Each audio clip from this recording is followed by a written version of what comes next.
Dans l'histoire de la Côte d'Ivoire, certains noms brillent au firmament de la mémoire collective.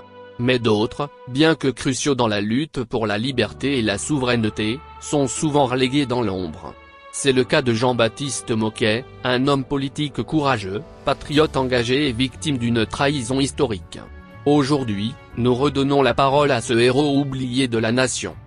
Un homme de conviction. Né en 1915 à Grand-Bassam, Jean-Baptiste Moquet fut l'un des premiers intellectuels ivoiriens formés dans la culture française. Il s'engage très tôt dans la politique, aux côtés de Félix Houphouët-Boigny, dans les années 1940. Ensemble, ils luttent contre le colonialisme français et réclament plus de droits pour les Africains. Moquet était connu pour son franc-parler, sa rigueur intellectuelle, mais surtout pour sa vision panafricaine et anti-impérialiste. Il rêvait d'une Côte d'Ivoire libre, forte et unie.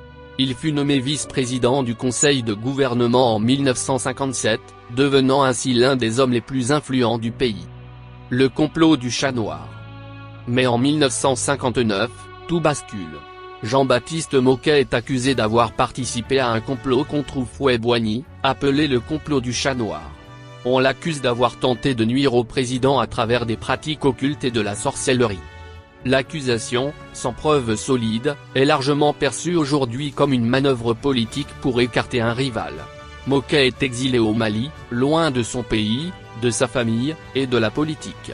Cet événement marque un tournant dans l'histoire politique ivoirienne, et scelle la domination sans partage de Houphouët-Boigny. L'exil et l'oubli.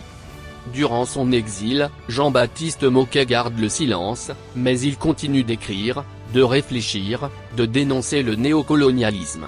Il devient une figure de résistance intellectuelle. Malheureusement, son nom est peu à peu effacé des manuels scolaires, des discours officiels et de la mémoire collective. Il reviendra plus tard en Côte d'Ivoire, mais ne retrouvera jamais sa place d'antan.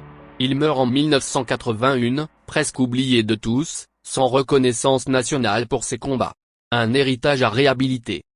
Aujourd'hui, à l'heure où les jeunes Africains cherchent à mieux comprendre leur histoire et à se réapproprier leur identité, il est temps de redonner à Jean-Baptiste Moquet la place qui lui revient. Il fut un visionnaire, un homme de principe, un patriote qui a payé le prix fort pour ses convictions. Son histoire est celle de nombreux héros africains trahis ou oubliés, mais dont l'héritage reste vivant dans les valeurs qu'ils ont portées, la vérité, la justice, et la souveraineté. Conclusion. Jean-Baptiste Moquet n'est pas un nom du passé. C'est un symbole de courage, d'intégrité, et de patriotisme. Sa vie nous rappelle qu'il ne peut y avoir d'indépendance véritable sans mémoire.